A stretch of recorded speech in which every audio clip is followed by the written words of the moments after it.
rates maybe go up, but I think everyone is talking about that. So I wanted to discuss something a little different with you. And I think it's rare to have a realtor that can actually share an opinion on this. So I'm excited. Mm.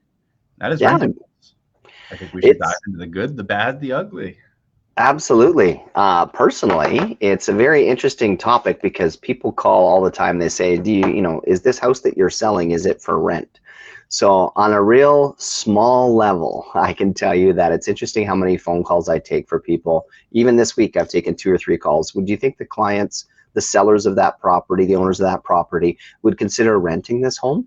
And of course, with my business protocol and the buyer trade programs, it's like, well, I don't know. Let me ask them because we have a program for that. But not every real estate agent likes taking those calls. That's for sure. Mm-hmm. No, it's interesting. As I've taken more and more training over the last 8 years in the real estate investing space, agreement for sale, options, rent to owns, there's a lot of nuanced strategies. Mm-hmm. It's surprising how many realtors are trained that they cannot touch them. They cannot acknowledge them because of the liability side. And I think that Yeah. absolutely we should be aware of liability and pros and Mm-hmm. cons of certain strategies. But I think that's just a case of the bar is too high for a lot of brokerages to train their agents. So therefore they avoid it completely. Yeah. Whereas I think you and I both know that ultimately, if you're looking out for the best interest of your buyer or seller, there are situations that warrant other strategies. And like agreement for sale, as an example, has been around since the 1930s. It's not like it's some new Right. concoction, Yeah. you know. But so rent to owns, for anyone who's not sure, rent to own is a situation where someone doesn't qualify. Typically, they're missing one of three criteria: credit, down payment or assets, or income. Usually, if it's one of the three, and credit is usually the easiest one to fix. The other one that we can usually fix is if they don't have enough down payment, we can build out a timeline for them to save it. Or if they're self-employed, make overtime or commission-based income, sometimes we can solve the income criteria if it makes sense logically, but doesn't in the eyes of the lenders. And there's usually a tenant buyer, which is the person who's going to live in the property and sign an option to purchase agreement where they're going to buy that property at a higher price at some point, 2 to 3 years, and it gives them time to fix the credit, the income, or the savings. There's usually an investor who buys the property and holds it and collects the rent and what's called the option credit money. So that's the money that the tenant buyer is putting towards building a down payment. The last party involved, and this sometimes exists, is the facilitator. This is usually the savvy investor who's putting everything together, arranging it. They're kind of the quarterback of the deal. And sometimes the facilitator is the investor, sometimes they're separate people. But that's kind of the moving parts. Now, Chris, do you see many of these right now in the Edmonton market? You'd be surprised, but before I say that, I hope you didn't mind. I swapped out my mic the whole time you were presenting that, and you didn't even catch. So I've got a fresh mic on me now. No worries. So yeah, rent to own. Do we see it a lot? Well, yes, we see it a lot behind the scenes. Do realtors participate in it? I think is another question. And I think when it comes down to it, there's always a market for people that are saying, look, I don't want to pay rent for the rest of my life. If I can put my rent payments toward a house that I could eventually call my own, not only am I going to be a great renter because I can see that house is going to feel like mine, I'm going to have ownership potential, but I'm going to finally see that there's a light at the end of the tunnel. Eventually, I'll own my own house. Now I just got to find a seller who wants to deal with that. And so I think when it comes down to it, the more you look at something, you ever get a new car, Keaton, and all of a sudden you're like, everybody has this car. I never saw how many people drove this car. That's kind of where I see rent to owns is a lot of people need it, a lot of people want it. And it's only until you dive into it and start to recognize and discuss this with people that are in that field is when you realize how normal it is. No, absolutely. And is it a strategy that maybe not as a realtor? We'll ask this as Chris the investor, Chris the person. Yes. You believe that it's a good solution or a good fit for some people? 100%. And let me give you a few key points as to why I think so. You know, the banks are really, really hard on some potential mortgage applications for many reasons. It could be that you have self-employed income. It could be that you have really good income but bad credit, but you're building it. You can prove that you're on the mend, but no one really will take a chance on you. Or you're stuck with a C lender, as you would call it in some cases, where the interest rates are just ridiculous enough to say this is not financially sound to make a decision in this case. Whereas I come across sellers all the time where sellers say, you know what, I don't really want to like not sell the property today. It's not a big deal. It's an estate sale. It's grandma and grandpa's house. But you know what? We don't have a mortgage on this place. If we could help a family who's in that need where they would love to have pride of ownership and they would love to have a home that maybe they could call their own one day, we're totally open to helping them, because this is a property that's not really in our life anyway. It's just a property that's been gifted to us through, some other means. So pardon me. So I think when you look at every situation, if it benefits the buyer and it benefits the seller, there's going to be a reason to do it. And so when people say, oh, that doesn't work for me, it's because they don't have a need for it, I think is really what when it really, what's the word I'm looking for? When it really drills down into that situation. Sorry, I'm lost for words today. Boils down. That's the word, boils down. When it boils down to it, a need. A buyer has a need, a seller has a need, someone who owns a home that doesn't actually have the need for that home, like it's not part of their life, there's no mortgage, there's a great opportunity.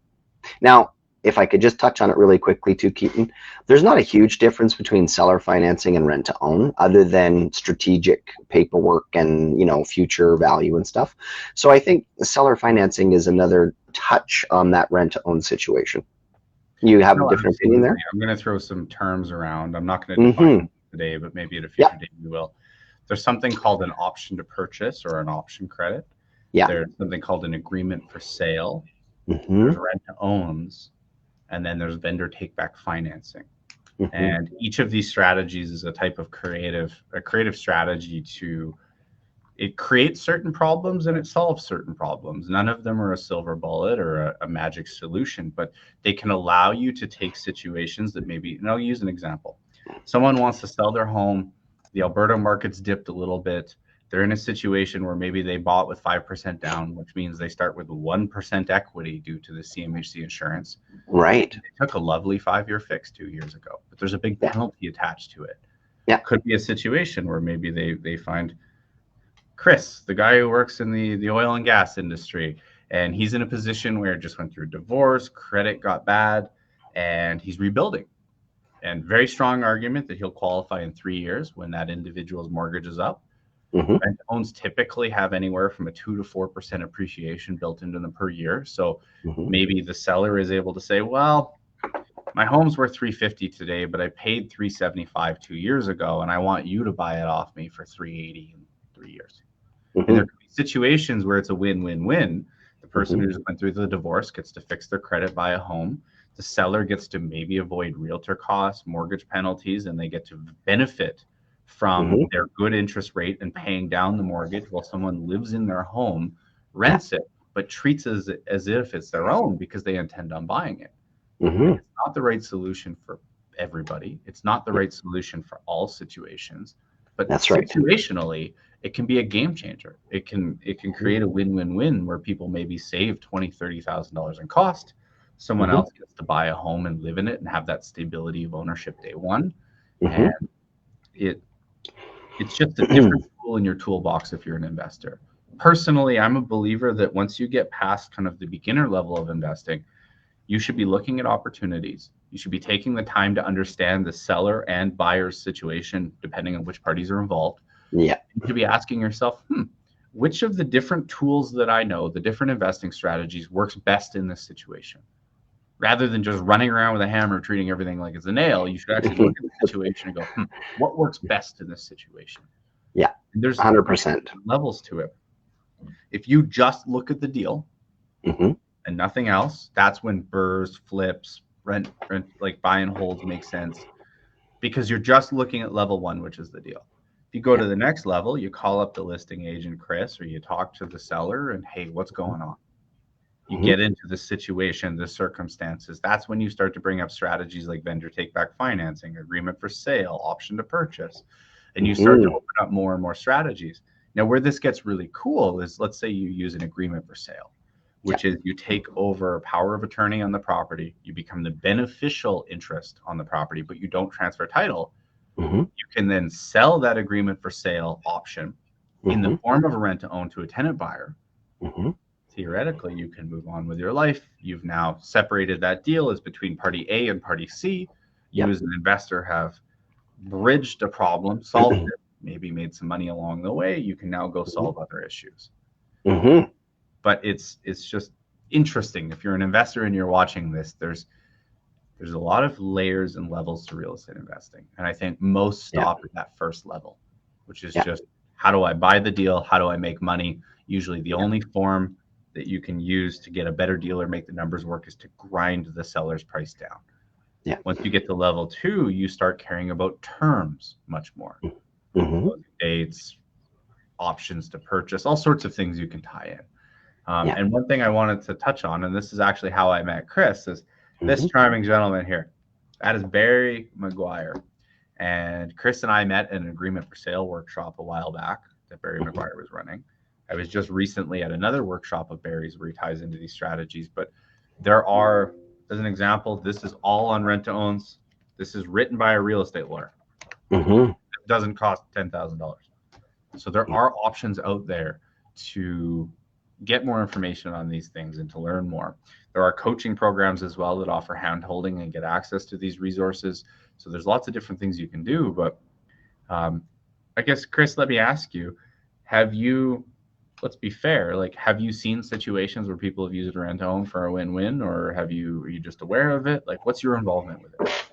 Yeah, it's a very good question. I think when it comes down to it, Keaton, it is a great investor strategy, and I am very familiar with it. So the first thing I'd say in any of these situations, like you and I do ourselves personally, is educate yourself about why you would want to explore this. Because if you don't have a reason to do it, then there's no point in trying to explore it, simply because you're just going to get yourself in trouble. Okay. Or you're going to bang your head against a wall going, why is this not working for me? Because you don't have the need, you don't have the understanding of the program, then basically the strategy itself is useless to you.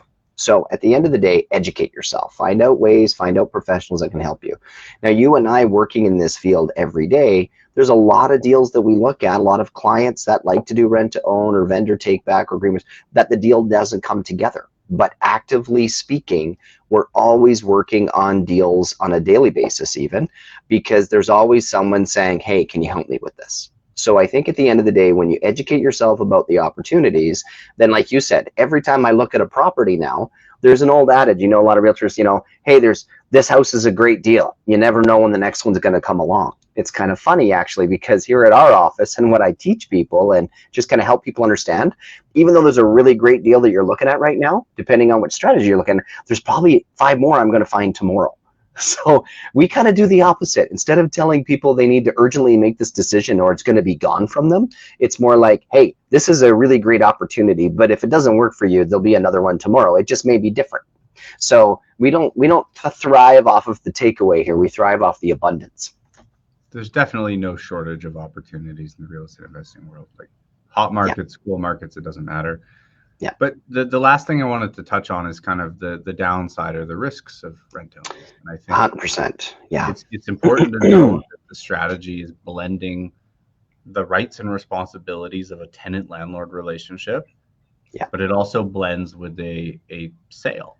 And I find that the biggest drawback to the rent to own side, for the perspective of the facilitator or the investor, so not the people buying, but rather the people selling or managing, is that rent to owns they are numbers driven, but they tend to have higher highs and lower lows. What I mean by this is it's a very emotional transaction. You're usually taking some sort of situation that has some sort of emotional charge, whether it's a bankruptcy, trouble with the CRA, bad period of employment, divorce, credit, pick your choice. You're working with someone while they work through these issues. And the biggest drawback, I would argue, is that sometimes due to the tenant buyer's fault, they start a business, they have issues with their credit, they can't save. You're now in a situation where they're going to lose money. They're not going to meet their obligations on the contract. They may get part of their option credit back, but they're usually not getting it all. And you can argue the rug's being pulled out.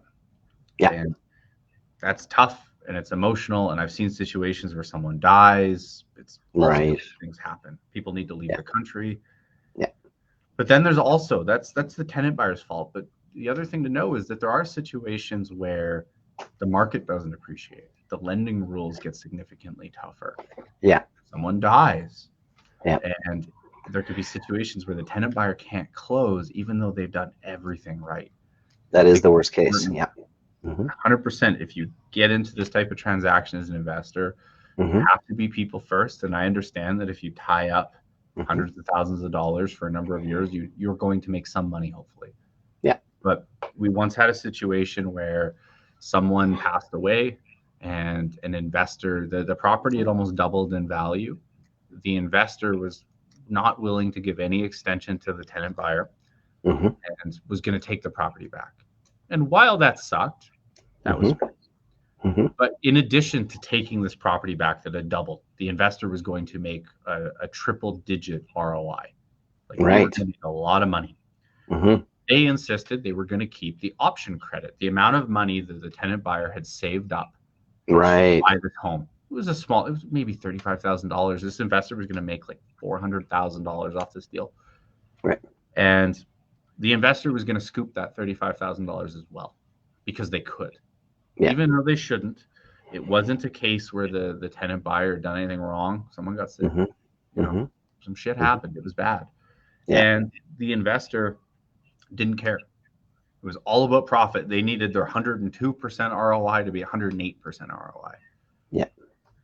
Don't be that person. Because I can Yeah. tell you that the real estate investing community, Yep. at least behind closed doors, banded together. They worked to help 100%. that tenant buyer close. Yeah. Private money was pooled. That tenant buyer closed. That investor went from they could have made their 102% to they made their like 12% or whatever it was. Yeah. Because of They their were greed. shunned Yeah. and stigmatized moving forward. Mm-hmm. To this day, I will never help them. I will never work with them. I never want to take a call from them. Yeah. And I wasn't even super directly involved. The firm Right. I was with at the time was involved. I was aware of it. Yeah. But this is not the industry to screw. No. And No. these strategies will lead to, if you build a business around screwing people, even if it's Yeah. legally right, Mm-hmm. you're going to have lawyers up your ass. You're going to have CTV calling you. It's not going to be fun. Yeah. Don't be that person. Don't be that investor. Totally. And on that note, the nice thing about helping people and actually being about the people is you and I have both, been in experience where, someone does a rent to own and they're just like, hey, you know what, this is going really well. Do we really have to mess with it and refinance, or would you like to just extend it, and maybe 10, 15 years out, the buyer still hasn't, refinanced the property and taken complete control of it like they were originally planning. But the seller and buyer had such a good relationship that, they almost got, 10, 15 or more years into the process where they never had to refinance because they just had a mutual investment together. And you know what? They were able to avoid the banks altogether and keep moving forward. I mean, that's the beautiful thing too, is you think about it long term. The goal is to refinance at a set date. But if you have a great relationship with this person and they're okay to continue the process, you could potentially find yourself in a home you never go to a bank for. So, there's a little positive. We see that somewhat regularly with buyers that are, I may be incorrect in the terminology here. I believe it's Orthodox Muslim. Okay. A certain group of Muslims, to my understanding, do not, interest is not allowable. So there are workarounds. Halal financing. Yeah. Mm-hmm. Yeah. So, and there are workarounds with this type of strategies used to satisfy those requirements. Yes. It's interesting. And I know an investor that they use rent to owns and they have a completely different structure where if the market does not appreciate enough for the tenant buyer to close, they have a way where they structure it to push the closing date forward until the market catches up. Right. If you do it, it's mildly punitive to the tenant buyer, but it is far better than the average structure where the tenant buyer just, too bad, bye. Yeah. So I think it's important to know there's different ways to do this. And, whether it's so Barry really, or Chris, call up someone who knows what they're doing. And And really quickly, I'd love to say, Keaton, why would somebody want to come to Keaton if they want to do rent to own? Well, you're making the plan for them. You're helping them plan. Hey, in 3 years or 5 years, we're going to be able to help you plan for that mortgage application approval. by doing it today, even though you don't need us today. That's the nice thing about why would I contact Keaton if I just want to rent to own? Why would I contact Chris? Well, Chris has access to all these properties, and there is a way we can fundamentally say there is a financial gain that I can help you with as well, to satisfy my needs as a professional while still allowing you to achieve your goals. So there's always a way for everybody to be fairly treated and for professionals to be utilized. And I think people get themselves into trouble when they just say, I don't want to involve in professionals because I don't think it's worth their time, or I don't want to be in a situation where I'm messed up because now this doesn't work for me financially. There's always a way to work it out for everybody.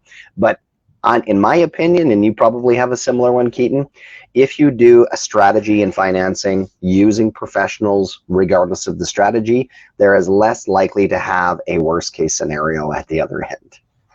With the caveat, you have to ask your open-ended questions. Hey, Chris, when you're working on a rent to own, what do you worry about? And naturally, that's a really crappy question. I imagine you're going to qualify.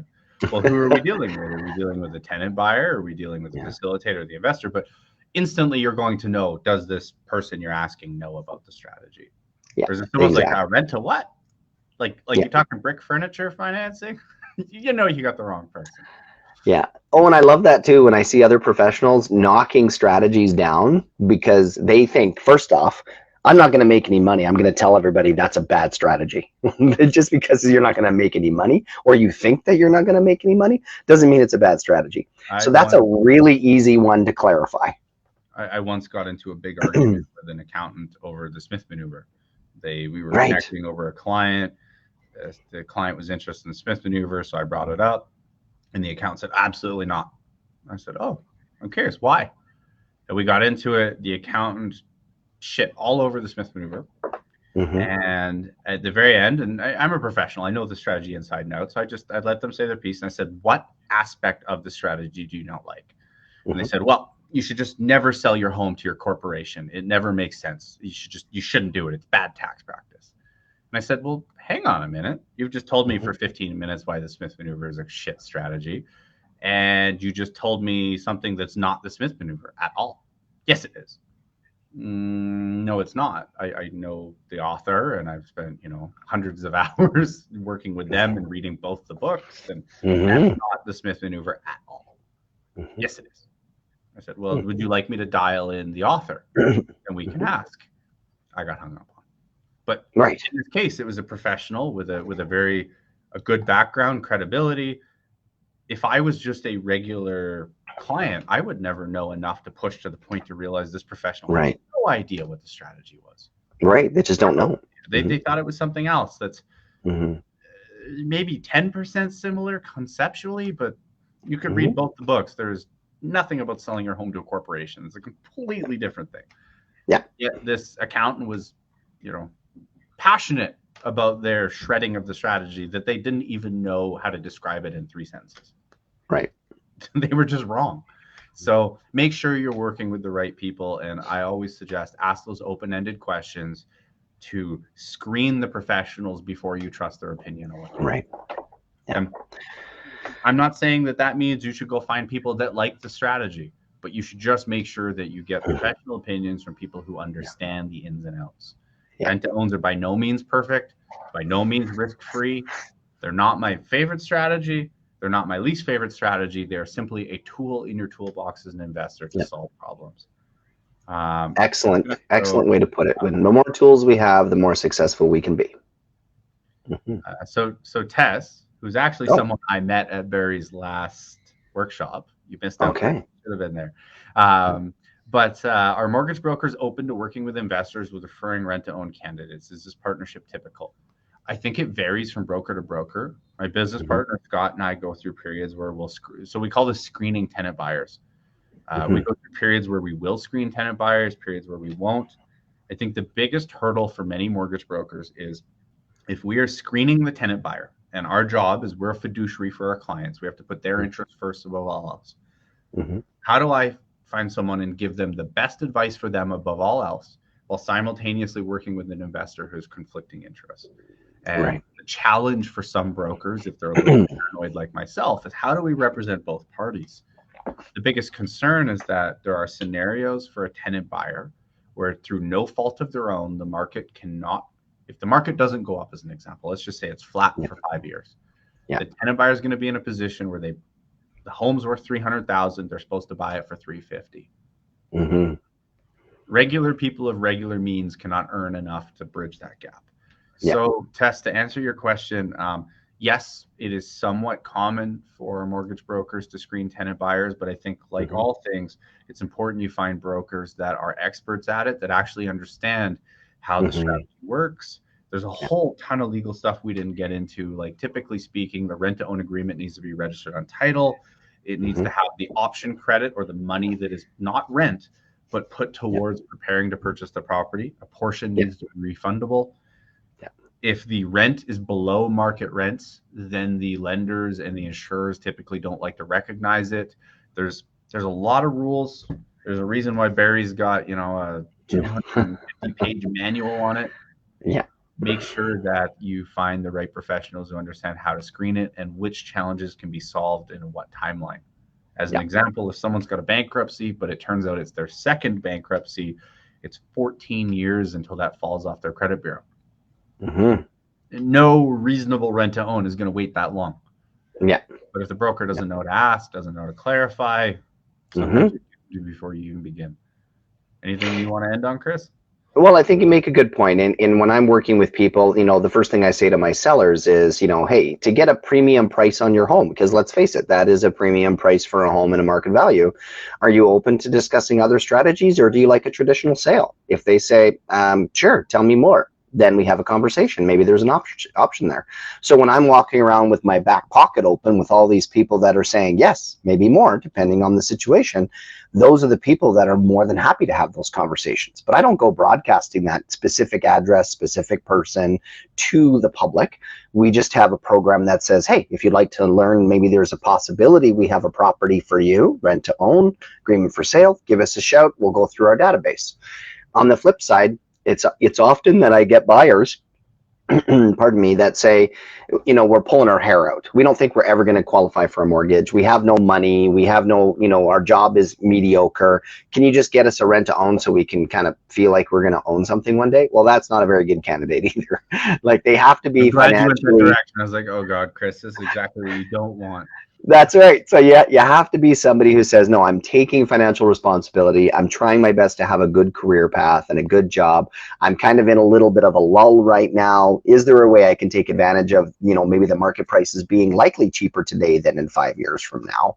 That's a very savvy person that, yes, maybe there's an option for you, because you're not just going, I have no other option. Please scramble for something. This is, you got to be educated like anything else to take on that risk. The best piece of advice I'll give everybody who's watching right now is, if you're going to get into rent to owns and you're going to be a facilitator or an investor, someone who's managing the tenant buyer, treat it like it's a joint venture relationship, and that you need someone that, as one of my favorite real estate investors, Arlen, says, pass the chug test, which is, would you spend 20 minutes with them drinking a beer, an hour? Like, can you have a conversation with them? Do you get along?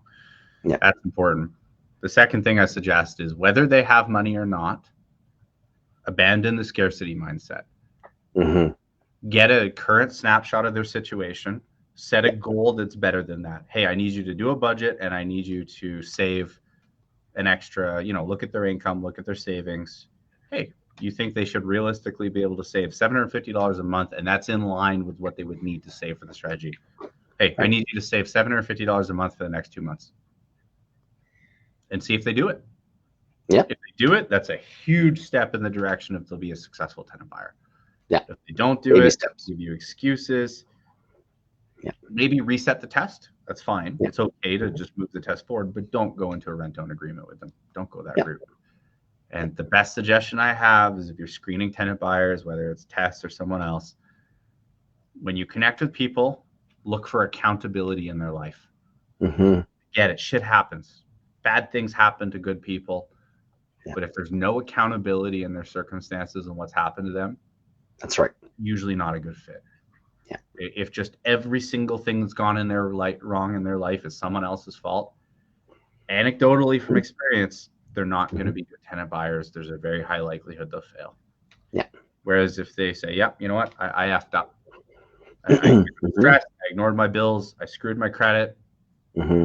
It's my fault. I'm going to fix it. I want to work with that person. Yeah. Now, I'm going to maybe put some barriers or tests in front of them to make sure that they can show me that they can talk the talk, but will they walk the walk? Absolutely. Yeah. But if I'm ever screening a tenant buyer and I just get excuse, no accountability, that's a big red X. Yeah, 100%. I can't work with someone who blames everybody else. Totally. And we all want to work with good people, and we all want to help good people. And it's pretty easy to source that out pretty quick. 100%. Well, always a pleasure, Chris. We don't want to run too long, so appreciate everyone for hanging out and watching us. And likewise. Back next Tuesday. Sounds like a plan. Have a great week. Bye for now.